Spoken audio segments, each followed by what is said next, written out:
मेरा ताप बहुत अधिक है, अब मुझसे सहन नहीं होता प्रभु।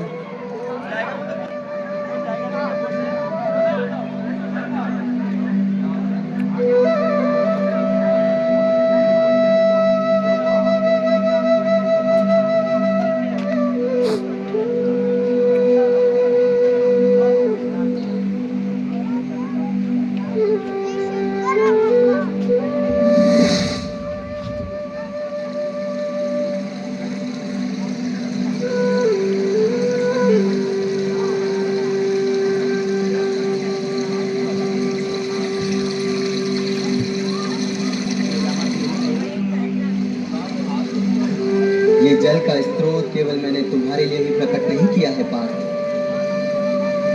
एक दिन मेरा वंश यहाँ पल्लवित होगा और मेरा ही एक वंशज जिसके कुल में मेरा मेघाडंबर छत्र होगा और यहाँ भव्य दुर्ग की स्थापना करेगा।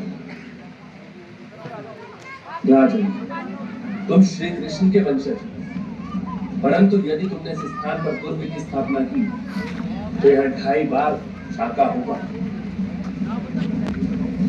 भगवान श्री कृष्ण के आदेश का पालन करना और इस दुर्ग पर विजय तो प्राप्त कर लेगा, परंतु तीसरी बार वो अपने ही जाल में फंस जाएगा। और राजस्थान की मरुभूमि में देखते ही देखते जैसलमेर दुर्ग आकार लेने लगा। इस दुर्ग का निर्माण सन 1156 ईस्वी में महारावल जैसल ने आरंभ किया। 80 फुट ऊंचे त्रिकूट पर्वत पर स्थित ये विराट दुर्ग त्रिकोण आकार का है। त्रिकूट पर्वत पर सिर उठाए खड़ी इसकी 30 फुट ऊंची दीवारें और इसका बृहदाकार अपने वैराग्य से ही शत्रु के सामर्थ्य और मनोबल को तोड़ने के लिए पर्याप्त है। इस दुर्ग का प्राथमिक जल स्रोत वही विशाल कूप है जिसे स्वयं भगवान श्री कृष्ण ने बनाया था। कुएं पर लगा पाषाण शिलालेख इस बात का साक्षी है। सुन अर्जुन मो वंशरा जैसल नाम धराए, कोक दिनों के आंतरे ऐथ बसेला आए। जैसलमेर के दुर्ग की पराक्रम गाथाओं की साक्षी ये विशाल तोप है। कहते हैं कि कड़क बिजली नाम की इस तोप का गोला 1 मील दूर तक मारता था। देखे ना वो देखे था कैनन। दुर्ग के अखिल पोल और सूरज पोल के बीच का मैदान वो पावन स्थल है जहां पर एकत्रित होकर रणबांकुरों ने निर्णायक बलिदानी आक्रमण किया था। अपने स्थापत्य में अभेद्य इस विराट दुर्ग का सौंदर्य भी अप्रतिम है। सूर्योदय और सूर्यास्त के समय इसे देखकर लगता है मानो स्वर्ग से स्वर्ण का कोई दुर्ग राजस्थान की इस पुण्य भूमि पर रणबांकुरों के पराक्रम और बलिदान के यश में वृद्धि करने भूमि पर उतर आया हो। विश्व प्रसिद्ध फिल्म निर्देशक सत्यजीत राय ने इसे सोनार दुर्ग ही कहा था।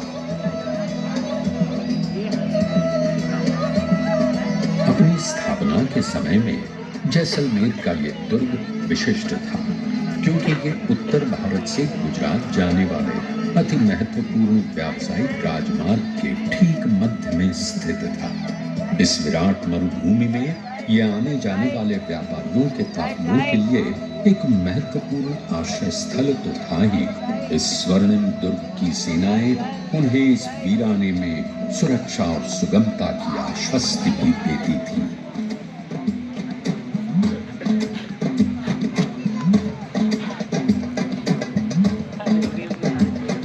यही कारण था कि इस दुर्ग पर अनेक बार आक्रमण हुए। अनेक बार इस पर नियंत्रण के लिए इसकी घेराबंदी की गई, परंतु सन 1294 में जो हुआ उसने विश्व में पराक्रम और बलिदान की एक नई गाथा लिख दी। सन 1294 में तुर्क खिलजी वंश के अलाउद्दीन खिलजी ने किले को सब ओर से घेर लिया। दुर्ग अभेद्य था, इसलिए प्रतीक्षा करना ही एकमात्र विकल्प था और खिलजी ने प्रतीक्षा की। कई वर्ष बीत गए। सन 1299 आते आते जब किले में रसद समाप्त होने लगी, तब स्वाभिमानी राजपूतों ने समर्पण करने की जगह अपना बलिदान करना सर्वोपरि माना।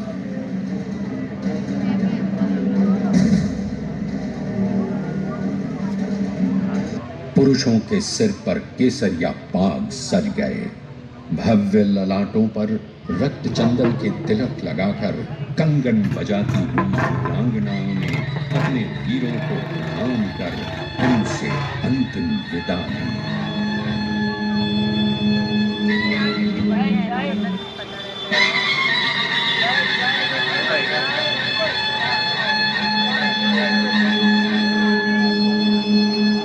सोलह श्रृंगार से सज अपने बाबुल और पति के पराक्रम का यशगान करती, अपने घाघरे और गोटे के सौंदर्य के अभिमान में नृत्य करती हजारों वीरांगनाओं ने धधकती अग्नि में अपना जीवन उत्सर्ग कर अग्नि को भी पवित्र कर दिया।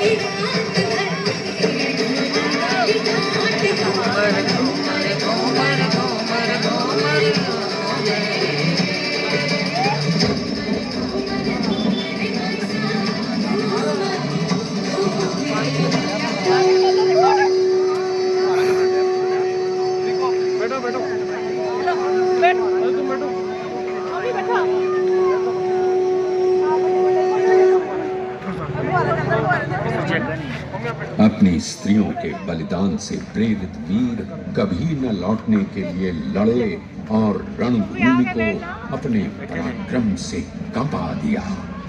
आज भी उनके सर्वोच्च बलिदान के कारण पूरे राजस्थान का माथा गर्व से ऊंचा है। कुछ समय बाद वीर भाटी राजपूतों ने जैसलमेर को पुनः अपने अधिकार में ले लिया, परंतु साधु की भविष्यवाणी सच होनी ही थी। सन 1315 के आसपास एक बार पुनः जैसलमेर की अग्नि परीक्षा हुई। दिल्ली के सुल्तान की सेना ने जैसलमेर के दुर्ग को घेर लिया। कहते हैं इस बार 16,000 स्त्रियों ने शाका किया, परंतु साधु ने महारावल जैसल को 2.5 शाका की चेतावनी दी थी। 16वीं सदी में एक अफगान सरदार आमिर अली ने छल पूर्वक स्त्रियों के वेश में अपने सैनिक किले में घुसा दिए। दुर्ग के भीतर ही रण छिड़ गया। अपने साथ हुए धोखे से हतप्रभ क्षत्राणियों ने एक बार फिर शाका के लिए तैयारी की, परंतु इस बार शत्रु जीवित वापस नहीं जा सका। समय रहते किले पर मदद पहुंच गई और राजपूतों ने सारे आक्रांताओं को मौत की नींद सुला दिया। राजस्थान का आकाश आज भी उन बलिदानों के यश से गूंजता है। भारत के सदियों तक पराधीन रहने के बाद भी उनकी वीरता और स्वाभिमान को भुलाया नहीं जा सका। भारत का लोकचित्त आज भी बहुत कृतज्ञता से उनके बलिदानों को स्मरण करता है।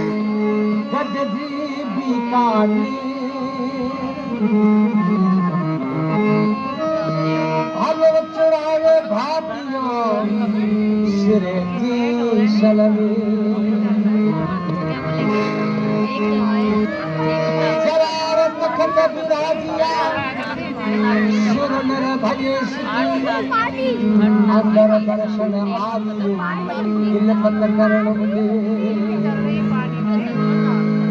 बिन बाबत लावत रात बकी बिन बाबत लावत रात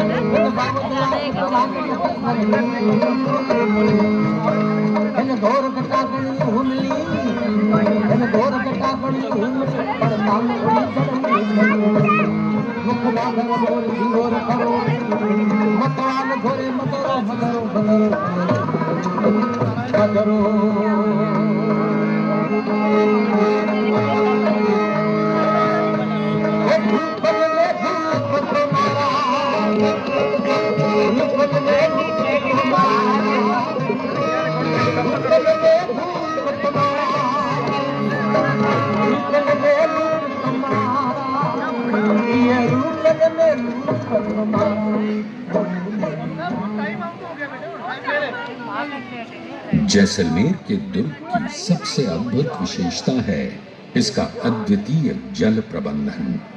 14वीं सदी तक ये दुर्ग अपनी जल की आवश्यकताओं के लिए दुर्ग के भीतर बने कुओं पर ही निर्भर था, परंतु 14वीं सदी में रावल गढ़सी ने जल प्रबंधन की पारंपरिक भारतीय विधियों का उपयोग करते हुए दुर्ग के ठीक नीचे एक विशाल जलाशय का निर्माण करवाया।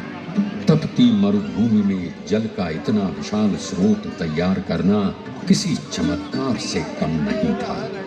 आज भी गढ़ीसर ताल वर्षा जल प्रबंधन का अनुपम उदाहरण है, परंतु इसके उपयोग की सार्थकता से भी कहीं अधिक बढ़कर है इसका सौंदर्य। पीले बलुआ पत्थरों से बना गढ़ीसर पत्थरों से रची गई किसी कविता से कम नहीं है।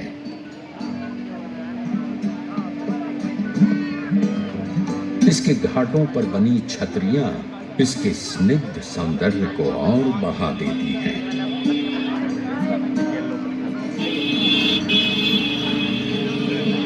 सूर्योदय और सूर्यास्त के समय जब आदित्य इन बलुआ पत्थरों और जल के अद्भुत समागम पर अपनी रश्मियां बिखेरते हैं तो लगता है जैसे धरती और आकाश एक ही रंग में घुल मिल गए हों। महारावल जैसल का ये दुर्ग कोई साधारण दुर्ग नहीं है और उनका यदुवंशी भाटी वंश भी इस दुर्ग की तरह ही असाधारण है, निधि मानता है। जैसलमेर की भूमि पर पराक्रम और बलिदान कोई बीते कल की बात हो ऐसा नहीं है। सन 1971 के युद्ध में इसी जैसलमेर की पाकिस्तान से लगी भारत की सीमा पर लोंगोवाल के क्षेत्र में पाकिस्तानी सेना के 3000 सैनिकों ने 39 टैंकों की एक पूरी रेजिमेंट के साथ भारत पर आक्रमण किया। भारत की ओर से इस भारी भरकम लश्कर का मुकाबला करने के लिए कुल 200 सैनिकों की एक कंपनी थी। ऐसे में भारतीय सेना के उन 200 लड़ाकों ने कैप्टन बलबीर सिंह के नेतृत्व में अपने अदम्य साहस और पराक्रम से 3000 पाकिस्तानियों को धूल चटा दी। जिस पैटर्न टैंक को दुनिया अभेद्य मानती थी, उसी पैटर्न टैंक की एक पूरी रेजिमेंट का इसी जैसलमेर की भूमि पर भारत के रणबांकुरों ने कब्रिस्तान बना दिया।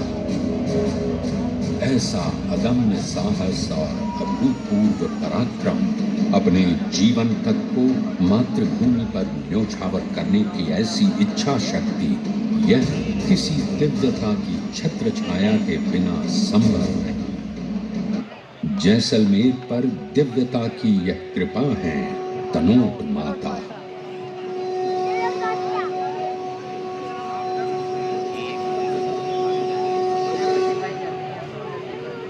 जैसलमेर से लगभग 120 किलोमीटर दूर भारत की सीमा पर स्थित है तनोट माता का मंदिर।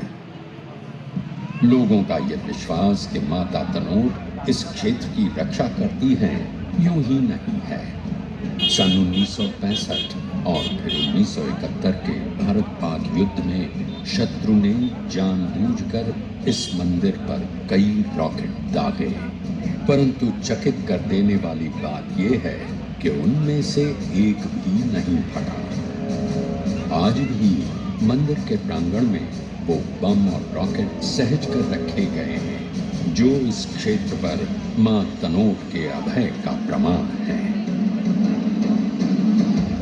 ऐसा ही अभय मिलता है जैसलमेर के रामदेवड़ा में। ये भारत के प्रसिद्ध संत रामदेव बाबा का स्थान है। आज भी वार्षिक रूप से लगने वाले उनके मेले में लाखों की संख्या में लोग यहाँ आते हैं। तनोट माता और रामदेवड़ा यदि दिव्यता की कृपा है तो जैसलमेर के पूर्वजों का स्थान है नगर के निकट ही स्थित लोद्रवा। कभी ये महारावल जैसल के पूर्वजों की राजधानी थी। आज भी यहाँ यदुवंशी घाटियों के वैभव और राजस्थान की उत्कृष्ट वास्तुकला के भव्य स्वरूप देखे जा सकते हैं। यहाँ के हिंगलाज माता, चामुंडा माता, भगवान शिव और पार्श्वनाथ जी के मंदिर भारत की संस्कृति और परंपराओं तथा कौशलों के सनातन होने के प्रमाण हैं। ऐसी ही भव्यता दुर्ग के भीतर स्थित श्री लक्ष्मीनाथ मंदिर की है। अपनी इन्हीं विशेषताओं के कारण आज ये दुर्ग यूनेस्को की विश्व धरोहर है।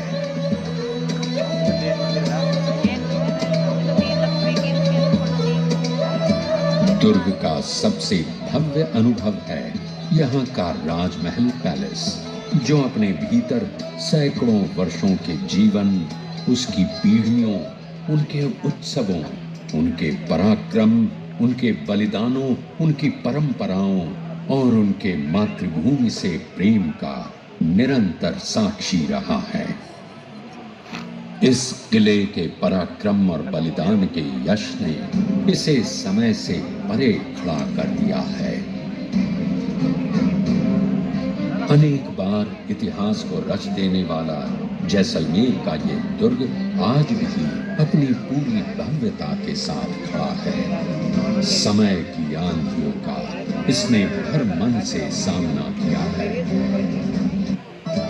मानव जीवन के उच्चतम मूल्यों ने काल की अनंतता के तीव्र प्रवाह में मानो कुछ ऐसा रच दिया है जिसे मिटाना शत्रुओं के लिए तो क्या, समय के लिए भी असंभव है। शायद इसी को कालजयी कहते हैं।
और होगा अभी